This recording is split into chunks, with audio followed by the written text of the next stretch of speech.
Hello everyone, welcome back to my channel Saroja Karella. అందరూ ఎలా ఉన్నారు? ఈరోజు వీడియో ఏంటనేది మీకు ఆల్రెడీ అర్థమైపోయింది కదా థంబ్నెయిల్ చూసిన తర్వాత. ఇదైతే వ్రతం కోసం ప్రిపరేషన్స్ అనమాట. సో అసలు ఏం వ్రతం ఏంటి అనేది వీడియో ఎండింగ్లో చెప్తాను. సో లాస్ట్ వరకు మిస్ చేయకుండా వీడియో చూసేయండి. ఇదైతే నేను వ్రతం కోసం ఒత్తులని నానబెడుతున్నాను అనమాట. ఆల్రెడీ నానబెట్టిన ఒత్తులు ఉన్నాయి. సో దాంట్లోనే ఇంకొంచెం ఒత్తులు నేను యాడ్ చేసి అండ్ అలానే కొంచెం ఆయిల్ కూడా వేసి నానబెడుతున్నాను. ఇలా నానబెట్టడం ద్వారా ఒత్తులు అనేవి చాలా బాగా వెలుగుతాయి అనమాట. ఎక్కువసేపు లైటింగ్ అనేది వస్తుంది, బాగుంటుంది కూడా. సో అందుకని చెప్పి ఎక్కువ ఆవునే వేసి లైట్గా కొంచెం ఆయిల్ ఉంటే దాన్ని కూడా యాడ్ చేసేస్తున్నాను. సో అలా యాడ్ చేసి మొత్తం ఒత్తులన్నీ మిక్స్ చేసేసి మళ్ళీ ఫస్ట్ తీసిన డబ్బాలోనైతే నేను పెట్టేసి స్టోర్ చేసేసాను. ఈవినింగ్ పూజ కాబట్టి మార్నింగే దీన్ని రెడీ చేసేసుకుంటున్నాను. ఇది కార్తీక మాసం కదా, సో మనం ఎప్పుడు వెలిగించే ఒత్తులు కాకుండా పొడవొత్తులు వెలిగిస్తూ ఉంటాం కదా నార్మల్ డేస్లో. కాకపోతే ఈ కార్తీక మాసంలో బొడ్డొత్తులు అంటారు, అవి వెలిగించడం అంటే చాలా మంచిదంట. సో నేనైతే ఇక్కడ అవే యూస్ చేస్తున్నాను కార్తీక మాసం కదా అని చెప్పి. కార్తీక పౌర్ణమి రోజు గుళ్ళో దీపం వెలిగించినా లేదా నది దీపాలు వదిలినా చాలా మంచిది అంటారు కదా. సో మీలో ఎంతమంది ఇలా చేశారో కామెంట్ సెక్షన్లో కామెంట్ చేయండి. ఒత్తులు నానపెట్టడం అయితే అయిపోయింది. సో ఇంకా మా మమ్మీ అయితే ప్రసాదాలన్నీ స్టార్ట్ చేసేసారు. అసలు ఏమేమి వండుతున్నారో మీకు చూపిస్తాను, వచ్చేయండి నాతో పాటు. ఫస్ట్ అయితే స్వీట్ స్టార్ట్ చేశారు, పరమాన్నం అనమాట. ఇంట్లో ఏ చిన్న పూజ జరిగినా ఖచ్చితంగా పరమాన్నం అయితే వండుతారు కదా. ఇది చాలా సింపుల్ అండ్ అలానే టేస్టీగా ఉంటుంది. సో మీలో ఎంతమందికి పరమాన్నం ఇష్టమా లేకపోతే సేమియా ఇష్టమా అనేది నాతో షేర్ చేసుకోండి. కామెంట్ సెక్షన్లో కామెంట్ చేయండి, నేను చూస్తాను ఖచ్చితంగా. మనం ఇలా ఏదైనా స్వీట్ ఐటెం ప్రిపేర్ చేసుకున్నప్పుడు దానిలో కొంచెం సాల్ట్ యాడ్ చేసుకుంటే దాని టేస్ట్ అయితే చాలా బాగుంటుంది. మీరు ఎప్పుడైనా ఇలా ట్రై చేశారా మనం వండే స్వీట్లో కొంచెం సాల్ట్ వేయడం లాంటివి ఏమైనా? నాకైతే ఈ నెయ్యి చూడగానే ఒక డైలాగ్ గుర్తొచ్చింది. మనకి యాడ్స్లో ఉంటుంది కదా, పూస పూసగా నెయ్యి అని చెప్పి ఏదో సంథింగ్ యాడ్ ఉంటుంది, నాకు సరిగ్గా గుర్తులేదు. నాకైతే చూడగానే ఫస్ట్ అదే గుర్తొచ్చిందనమాట. పరమాన్నం అయితే ఉడికిపోయింది. సో నెక్స్ట్ ఇంకా నెయ్యి వేసి దానిలో జీడిపప్పు కిస్మిస్ అవన్నీ యాడ్ చేసి బాగా ఫ్రై చేసుకోవడమే.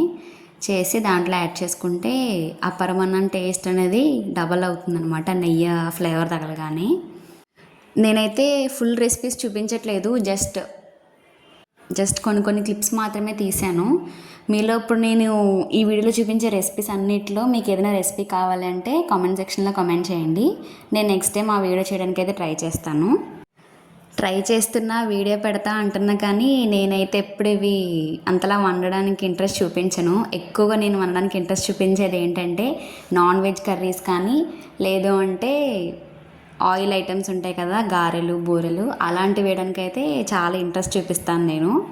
సో ఇంకా మా మమ్మీ పరమాన్నం అయితే చేసేసారు. నెక్స్ట్ ఇంకా పులిహోర దగ్గరికి వచ్చారనమాట.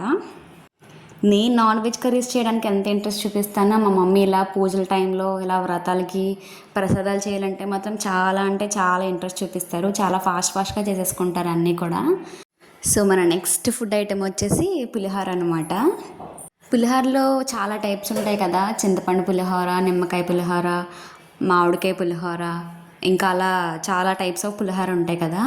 నాకైతే మెయిన్గా నేను ఇష్టంగా తినేది చింతపండు పులిహోర మాత్రమే. నేను అస్సలు తిన్నది అయితే నిమ్మకాయ పులిహోర. నాకు అసలు అది ఎందుకో నచ్చదు, దాని టేస్ట్ కానీ అసలు అది ఏమో అంతగా అయితే నేను ఎప్పుడు తినలేదు దాన్ని. ఒక 2 times తిన్నానేమో, అది కూడా ఏదో గుడిలోనో సంథింగ్ ఎక్కడో పెడితే తిన్నాను. మా మమ్మీ అయితే అసలు ఇప్పటి వరకు నిమ్మకాయ పులిహోర అనేది చేయలేదు మా ఇంట్లో. నేనే కాదు, ఎవరం తినమన్నమాట. ఎక్కువగా చింతపండు పులిహోరే చేస్తూ ఉంటారు. అందరూ ఏంటంటే పులిహోర చేయడం అంటే పెద్ద కష్టం, లాంగ్ ప్రాసెస్ అనుకుంటారు, కానీ చాలా ఈజీనే. ఏం లేదు, ఫస్ట్ మనకు కావాల్సిన అవన్నీ ఫ్రై చేసేసుకోవడమే. కరివేపాకు, ఎండుమిర్చి, వేరుశనగ గుళ్ళు, ఇంకా పప్పు అదంతా ఫ్రై చేసేసుకొని నెక్స్ట్ అదే ఆయిల్లో కొంచెం చింతపండు రసం వేసుకుని అలా బాగా దగ్గరగా ఉడికి ఆయిల్ అనేది పైకి తేలే వరకు దాన్ని ఉడకబెట్టుకోవాలి. నెక్స్ట్ అది తీసేసుకుని రైస్లో కలిపేసుకోవడమే. సో దీని తర్వాత మనం ఫస్ట్ ఫ్రై చేసి పెట్టుకున్నవన్నీ యాడ్ చేసేసి కలిపేసుకుంటే పులిహోర రెడీ అనమాట.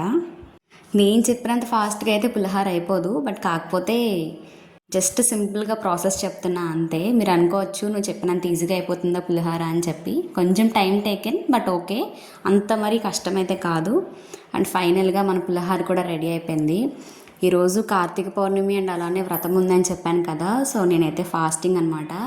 నేను ఫాస్టింగ్లో ఉండగా మా మమ్మీ మంచి మంచి రెసిపీస్ అన్నీ చేస్తుంటే నాకు ఆకలేసేస్తుంది, కానీ అలా అనకూడదు అనుకో. సో ఆ క్రేవింగ్స్ వస్తాయి కదా, ఆ టేస్ట్ ఆ స్మెల్ చూడగానే. కానీ ఏం చేస్తాం, అలా అనకూడదు. ఈవినింగ్ వరకు వెయిట్ చేసి ఆ పూజ అంతా అయిపోయిన తర్వాత మాత్రమే తినాలన్నమాట. ఇది ఇంకో నా ఫేవరెట్ డిష్ అనమాట వెజ్ ఐటమ్స్లో. అదేంటంటే పప్పు టమాటా అనమాట. ఆ రెసిపీ వెజ్ మీల్స్లో ఖచ్చితంగా ఇది ఇష్టపడిన వాళ్ళైతే ఎవరు ఉండరు నాకు తెలిసినంత వరకు. ఇది ప్రసాదంలో ఇంక్లూడ్ చేసింది కాదు, ఈవినింగ్ మేము డిన్నర్లో తినడానికి అని చెప్పి మమ్మీ ప్రిపేర్ చేస్తున్నారు. పప్పు టమాటా అనమాట. దీని టేస్ట్ అయితే నెక్స్ట్ లెవెల్నే చెప్పచ్చు వెజ్ మీల్స్లో.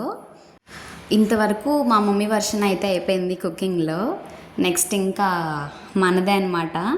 నేను ఆల్రెడీ ఇందాకే చెప్పాను కదా, ఇలా ప్రసాదాలు అవి కాకుండా ఏమైనా ఆయిల్ ఫుడ్ కానీ లేకపోతే నాన్ వెజ్ ఐటమ్స్ ఏమైనా కుక్ చేయాలంటే నాకు చాలా ఇష్టం అని చెప్పి. సో హియర్ ఇట్ ఈస్ అనమాట. నేను ఇదే బూరెలు వేయడానికి వచ్చేసాను. నేను స్టార్టింగ్ నుంచి వ్రతం అంటున్నాను, పూజ అంటున్నాను, కార్తీక పౌర్ణమి అని అన్నీ అంటున్నాను కదా. సో మీకు ఇప్పుడైతే క్లారిటీ ఇచ్చేస్తాను. ఈ వ్రతం ఏంటంటే కేదారేశ్వర వ్రతం అనమాట. మాకు నోములు ఉన్నాయి, అది కూడా పౌర్ణమి నోములు అనమాట. సో ఈ నోముల్లోనే చాలామందికి డిఫరెంట్ డిఫరెంట్ ఐటమ్స్తో ఉంటుంది పూజ. మాకైతే ప్రసాదం బూరెలు అనమాట. అదే తెల్లనూక అండ్ అలానే పంచదారతో కలిపి స్వీట్ చేస్తారు కదా, ఆ స్వీట్తోనే మాకు బూరెలు అనమాట. ఇంకా చాలామందికి చాలా డిఫరెంట్గా ఉంటాయి, మాకైతే ఈ బూరెలు. సో మాకు ఈ నోముకి మెయిన్గా పెట్టాల్సిన ప్రసాదం అయితే ఈ బూరెలే. నేను ఇంకా స్టార్ట్ చేసేసాను బూరెలు వేయడం. అదిగో చూస్తున్నారుగా, అవే బాల్స్ అనమాట. ఆ స్వీట్ని అలా బాల్స్ కింద చేసుకుని ఇంకా మిగతా ప్రాసెస్ అంతా సేమ్ బూరెలానే, కాకపోతే పప్పు ప్లేస్లో ఈ ప్రసాదం అనేది ఇంక్లూడ్ చేస్తామన్నమాట.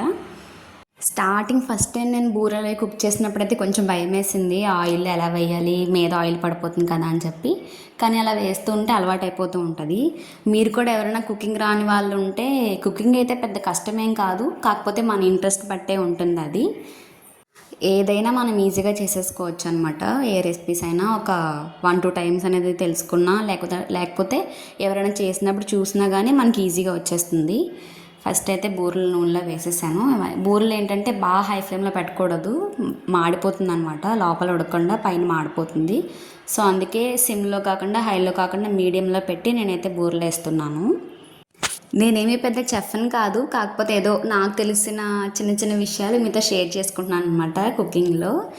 నేను ఆల్రెడీ చెప్పాను కదా రెసిపీ షేర్ చేస్తాను చికెన్ బిర్యానీ అని చెప్పి, లాస్ట్ ఒక షార్ట్ వీడియోలో అడిగారు రెసిపీ కావాలి అని చెప్పి. కాకపోతే ఇది కార్తీక మాసం కదా, నేను ఈ టైంలో చికెన్ కానీ లేకపోతే చికెన్ బిర్యానీ కానీ అన్నానంటే మా మమ్మీ ఇంక నన్ను గెట్ అవుట్ అంటారు. సో కార్తీక మాసం అయిపోయిన తర్వాత అయితే నేను 1 by 1 రెసిపీస్ అన్నీ మీతో షేర్ చేస్తాను, నాన్ వెజ్ రెసిపీస్ అన్నీ. సో ఈలోపు కుదిరితే వెజ్ రెసిపీస్ ఏమైనా షేర్ చేయడానికి అయితే చూస్తాను, వీడియో ఏదైనా షూట్ చేసి. ఇక్కడైతే బూరెలు చూడండి కుక్ అయిపోయాయి అనమాట, ఆ కలర్ వస్తే సరిపోతుంది. సో అవి ఇంకా అవన్నీ నేను ఆయిల్లోంచి తీసేస్తున్నా 1 by 1. నెక్స్ట్ మళ్ళీ ఇంకా వేయాల్సింది ఉందన్నమాట. నాకైతే ఈ బూరెలు వేయడం ప్రాసెస్ అనేది ఒక 1 hour అలా పట్టింది, ఎందుకంటే ఒక 60 to 70 ఆ రేంజ్లో అయితే వేసాను బూరెలు నేను. ఇది ఇంకా హాఫ్ అయింది అనమాట, ఇంకా హాఫ్ ఇంకా ఉన్నాయి. కాకపోతే ఇంకా అలా వీడియో షూట్ చేస్తూ ఉంటే నాకు టైం సరిపోవట్లేదు, సో అందుకే ఎండ్ చేసేసాను. బూరెలు అయితే అయిపోయాయి అన్నీ. ఇంకా అది అయిపోయిన తర్వాత మా మమ్మీ చలివిడి ప్రిపేర్ చేస్తున్నారు. ఇదైతే వరిపిండి అండ్ అలానే బెల్లంతో ప్రిపేర్ చేస్తారు. మధ్య మధ్యలో కొన్ని వాటర్ యాడ్ చేసుకుంటూ అలా కలుపుకోవడమే అనమాట, మొత్తం బెల్లం అంతా మిక్స్ అయ్యేలా కలుపుకోవడమే. ఇదైతే పచ్చి చలివిడి కోసం చేస్తున్నారు. నెక్స్ట్ ఇంకా ప్రసాదాలు ఇంకా అలాగే ఫుడ్ ఐటమ్స్ అన్నీ ప్రిపేర్ చేయడం అయిపోయింది. నేనైతే చాలా వీడియోస్లో చూసాను అనమాట, పిండి దీపాలు ఉండాలనే ఉసిరి దీపాలు పెడుతున్నారు తులసి కోట దగ్గర కానీ లేదా పూజ దగ్గర కానీ. నేనైతే ఎప్పుడు పెట్టలేదు, ఇదే ఫస్ట్ టైం. సో ప్రిపేర్ చేద్దామని అయితే ఈసారి నేను చేస్తున్నాను పిండి దీపాలు. ఇది కూడా నేను యూట్యూబ్ వీడియోలో చూసాను ఎలా ప్రిపేర్ చేయాలి అని చెప్పి. సో ఇది కూడా సేమ్ చలివిడి ఎలా చేస్తామో అలానే చేసుకోవాలి. సో అలానే వరిపిండిలో కొంచెం బెల్లం యాడ్ చేసి కొంచెంగా వాటర్, ఆల్రెడీ నేను స్టార్టింగ్ కొంచెం వరిపిండిలో పాలు వేసి కలిపేసాను అనమాట, దాంట్లో కొంచెం బెల్లం అది మిక్స్ చేసి చాలా సాఫ్ట్గా కలుపుకోవాలి. కొంచెం హెవీ హార్డ్గా ఉన్నా కానీ ఆ దీపం ఏంటంటే మనం వెలిగించే టైంకి పగులు కింద వచ్చేసి ఆయిల్ అనేది బయటకు వచ్చేస్తుంది అనమాట. సో అలా సాఫ్ట్గా చేసిన తర్వాత ఒక గ్లాస్ అయితే యూస్ చేసి నేను మధ్యలో కొంచెం ఇలా దీపంలాగా ప్రిపేర్ చేస్తున్నాను. నేనైతే ఫస్ట్ టైమే కదా, సో ఎక్కువ రిస్క్ అయితే చేయలేదు. ఒక 5 దీపాలు అయితే ప్రిపేర్ చేశాను. ఫస్ట్ టైం అయినా కానీ ఓకే, బాగానే వచ్చింది. షేప్ కొంచెం పర్లేదు, బాగానే వచ్చింది. ఇంకా 5 దీపాలు అయితే నేను ప్రిపేర్ చేసేసాను. నెక్స్ట్ అలానే ఉసిరి దీపం కూడా ఎప్పుడు పెట్టలేదని చెప్పాను కదా, సో అది కూడా నేను చేస్తున్నాను అనమాట. ఇదైతే ఏం లేదు, కొంచెం ఆ పైన కింద ఎడ్జెస్లో కట్ చేసుకోవాలి. అలా కట్ చేయడం వల్ల ఏంటంటే అది అనేది కొంచెం బ్యాలెన్స్ ఉంటుంది, దాని మీద కింద నిలబడుతుంది అనమాట ఆ ఉసిరికాయ అనేది. సో ఇంకా అలా ఉసిరికాయ దీపాలు కూడా నేను అన్నీ ప్రిపేర్ చేసేసుకున్నాను. ఇంకా పూజకు కావాల్సిందంతా అయితే ప్రిపరేషన్స్ అన్నీ అయిపోయినాయి. ఇంకేం లేదు, నెక్స్ట్ హెడ్ బాత్ చేసి రెడీ అయ్యి పూజ చేసుకోవడమే.